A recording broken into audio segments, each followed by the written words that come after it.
Yo les potes, bienvenue dans cette nouvelle vidéo. Nono est avec nous, salut Nono. Salut Sacha. Alors Nono, on enchaîne avec les informations du jour. West Ham a une possibilité de dépasser le Paris Saint-Germain pour Gianluca Scamacca, offre de 40 millions d'euros de la part du club anglais, qui discute aussi des bonus supplémentaires avec Sassuolo qui demande 50 millions d'euros. Le PSG n'est pas prêt à aller au-delà de 40 millions d'euros. Et honnêtement, j'espère que Paris n'ira pas au-delà de 40 millions d'euros parce qu'il ne faut pas oublier que Scamacca, aucun grand club européen ni italien, même des clubs italiens moyens, ne s'intéressent pas à lui, que ce soit Naples, l'AS Roma, le Milan AC, la Juventus, l'Inter de Milan, la Lazio de Rome, aucun club italien ne s'intéresse à Scamacca. Le seul club qui s'intéresse à Scamacca en plus du Paris Saint-Germain est West Ham qui joue seulement le milieu de tableau en première ligue. Eh ben, faut passer à autre chose. Stop, point final. Qu'il aille à West Ham. Allez, ça me gave maintenant. Alors le Paris Saint-Germain est à fond sur Robert Lewandowski. Une offre de plus de 50 millions d'euros pourrait être faite dans les prochains jours. Le Paris Saint-Germain rêve d'associer Robert Lewandowski à Kylian Mbappé en attaque. Donc honnêtement, une offre du Barça pourrait être refusée dans les prochaines heures par le Bayern de Munich. Le Bayern de Munich veut 75 millions d'euros. Le Barça en propose 50. Pourquoi le Barça est sur Robert Lewandowski, Nono? Je ne vois pas du tout Robert Lewandowski rentrer dans le système tactique de Xavi. Ah, ben moi non plus, je comprends pas. Lewandowski, plus Rafinha, plus Dembélé, plus Aubameyang, et j'en oublie. Bon, ben je vois pas l'intérêt. Embouteillage devant, et c'est pas très bon pour l'entente au vestiaire, ça. Alors le PSG est toujours à l'affût pour Robert Lewandowski. Paris s'engouffra dans la brèche si l'attaquant ne rejoint pas le FC Barcelone dans les prochains jours. Le plan du PSG est de l'associer à Kylian Mbappé. Donc ça veut dire que si réellement Lewandowski pourrait venir, c'est-à-dire que soit Neymar soit Messi irait sur le banc, et je pense qu'on sait lequel des deux ira sur le banc. Non. Ah ben ça on le sait, c'est pas la peine d'être devin. Et moi je dis qu'un duo Mbappé-Lewandowski, ben c'est très complémentaire et ça peut faire très très mal. Alors Milan Skriniar a choisi de rejoindre le Paris Saint-Germain, montant évoqué du transfert 60 millions d'euros plus 5 de bonus. Paris a bon espoir de conclure l'affaire très vite. Si l'Inter ne donne pas suite et refuse l'offre du Paris Saint-Germain, le PSG pourrait tenter Jules Koundé. Moi honnêtement Nono, je vais donner mon avis, je préfère 10 fois Milan Skriniar à Jules Koundé, parce que déjà Jules Koundé je l'ai vu avec le FC Séville, c'est pas mal, mais contre les gros clubs c'est souvent très moyen, et avec l'équipe de France je l'ai vu souvent à la ramasse. Pour moi il n'y a pas photo entre Milan Skriniar et Jules Koundé. Et en plus de ça Nono, Jules Koundé soi-disant ça fait 3 ans que tout le monde le veut, mais à l'arrivée personne ne le prend. Bon, ben là-dessus, on est d'accord. Maintenant, Skriniar, nettement au-dessus de Koundé, on est d'accord aussi. Mais on doit se rendre compte aujourd'hui, il faut quand même, malgré tout, dire bravo au PSG, parce qu'il y a un prix PSG et un prix pour les autres clubs. Et là, vraiment, on s'aperçoit que c'est pas si facile que ça. Et bah ça se vérifie aussi pour le dossier Renato Sanchez, qui veut rejoindre le Paris Saint-Germain, qui est d'accord sur les contours d'un contrat de 5 ans avec les dirigeants parisiens. Paris a proposé 10 millions d'euros au LOSC, offre jugée insuffisante. Est-ce que le PSG va mettre un peu plus d'argent, ou le PSG n'ira pas au-delà de 10 millions d'euros et ira sur un autre milieu de terrain? Ben, s'il y a une petite différence, ils iront un peu plus haut.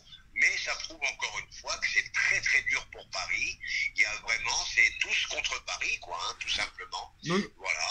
Non, je suis désolé, le Milan AC proposait 16 millions d'euros pour Renato Sanchez. Renato Sanchez veut arriver au Paris Saint-Germain, mais le problème c'est que si le PSG ne met pas plus de 10 millions sur Renato Sanchez, milieu de terrain quand même confirmé, champion de France avec Lille, et qui a à peine 26 ans, si le PSG estime qu'il ne vaut pas plus de 10 millions d'euros, c'est pas non plus exceptionnel Renato Sanchez dans leurs yeux.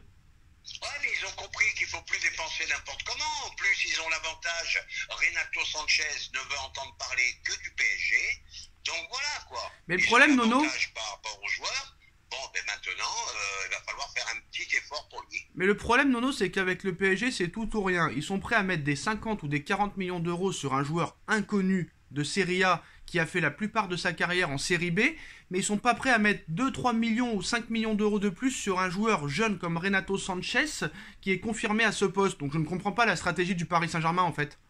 Ben, c'est là que j'ai des doutes. Là, des fois, je me dis, Scamacca, ça doit être un phénomène pour qu'ils insistent autant, quoi. C'est incroyable. Non mais faites l'effort sur Sanchez, faites l'effort sur Fofana, ça me paraît plus judicieux. Moi, je ne comprends pas qu'on est prêt à mettre 40 millions d'euros sur un joueur comme Scamacca qui a fait une seule bonne saison correcte et qui a joué la plupart de son temps en Série B, 40 millions d'euros, mais on n'est pas prêt à mettre 15 millions d'euros sur un milieu de terrain comme Renato Sanchez. C'est assez incompréhensible. C'est exactement ce que je viens de te dire. C'est assez incompréhensible et peut-être irresponsable. Alors, on passe au dossier Hugo Ekitike. Nono, le Paris Saint-Germain accélère et a proposé oralement 27 millions d'euros plus 5 millions d'euros de bonus pour Hugo Ekitike. Refus de Reims. De son côté, à titre de comparaison, Newcastle avait précisément proposé 31 millions d'euros plus 5 millions d'euros de bonus. Il y a d'autres médias qui disent qu'en fait ce n'est pas 36 millions d'euros, c'était 46 millions d'euros de la part des Magpies. Donc ça, à part les dirigeants rémois, on ne sait pas réellement quel est le prix exact que Newcastle a proposé. Première offre orale de 27 millions d'euros plus 5 de bonus de la part du Paris Saint-Germain pour le rémois. Reims espère une offre qui se rapproche de celle formulée par Newcastle, donc c'est-à-dire 46 millions d'euros. Le joueur rêve de jouer à Paris. Les contacts entre clubs sont quotidiens et vont se poursuivre. Je pense que le PSG ira sur la même longueur d'onde ou la même stratégie que Scamacca. Ce sera soit 32, soit rien du tout. Encore une fois, pour moi, c'est incompréhensible. Pour deux joueurs qui vont passer peut-être la saison sur le banc ou remplaçant des sommes aussi colossales, pour moi, c'est incompréhensible. Et on attend toujours le milieu de terrain qui vient pas. Alors notamment, Nono, j'ai regardé un petit peu la saison de Hugo Ekitike l'année dernière avec le Stade de Reims. 10 buts, 5 passes décisives et notamment un très bon match, voire très gros match contre l'Olympique de Marseille au Vélodrome. C'est un joueur qui a de très fortes qualités, qui va à 300 à l'heure sur son côté, Nono.